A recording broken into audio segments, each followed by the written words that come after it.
Hello everyone, I am IAmPattyJack, and welcome to the video where we give an update on PlayStation 4 and Bethesda modding support things. Now, this was from a few days ago. I haven't gotten around to talking about it until just now. I've been busy, things happen. So if you go over to the description right now, you can go click on the link that will take you to the full story about this. This is a blog post that was over on Bethesda's website, so you can read the entire thing about it. But I'll break it down for you just very quickly here. Basically, mods and 4K support are coming to the PlayStation 4 for Skyrim and Fallout 4.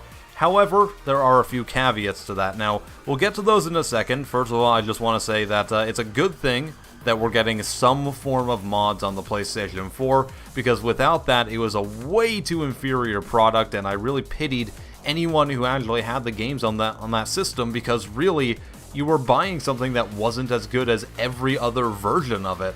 So now at least we have some sort of mod support for the game. However, there are a few limitations to that we're going to have to go over here as well. And again, this is all over on the Bethesda blog. Go read it for yourself if you want every single little tidbit of information. Basically, it says while mod support is coming to Skyrim and then later to Fallout 4, you will not be able to upload any external assets to your PlayStation 4 mods.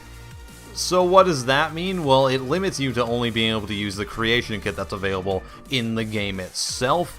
Basically, if you want to do any custom textures or something, or you want to import some raw files that you've created yourself, you're kinda out of luck, and that could extend to obviously scripting as well and things like that. So it's potentially really bad for any very popular mods like Frostfall, or maybe like Skyrim Redone and things like that. And that really sucks, because in my opinion, the best mods and the mods that make Skyrim and Fallout 4 a much better game do use external assets like scripting especially. You know, scripting is a very underrated thing in a lot of mods. People think about mods and they think like, oh, new swords, or I can make all the dragons in Skyrim, Thomas the Tank engines, and things like that. Now, while that's hilarious, and I love it, the biggest benefit to these mods, to me at least, has always been these realism mods that rely on scripting, that change how the game's mechanics work, and they add in new things like having your eating, sleeping, and drinking mods for Skyrim way back in the day, and things like that. Things that enhance the game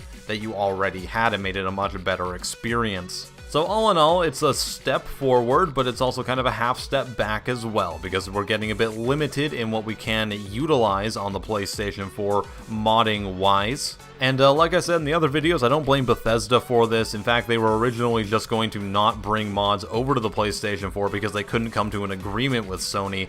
Now, that might have sounded stupid, but honestly, I respect Bethesda for having the guts to just say, okay, we either do this way, or we don't do it at all, because they wanted to legitimately give their player base the best experience they could. Now, they've come to this compromise, which might not be ideal, but one would assume it's a little bit more than they were originally being offered to be able to put on the PlayStation platform. So really, all I have left to say is, Sony, you're like 4 years behind everyone, which is really stupid considering like 6 to 8 months ago, everyone was kind of considering you to be like a year and a half ahead of everyone. I don't know what you're doing right now. They're just kind of like sitting in their rocking chair, letting Microsoft catch up and walk all over them with new features and consoles, mod support, and things like that.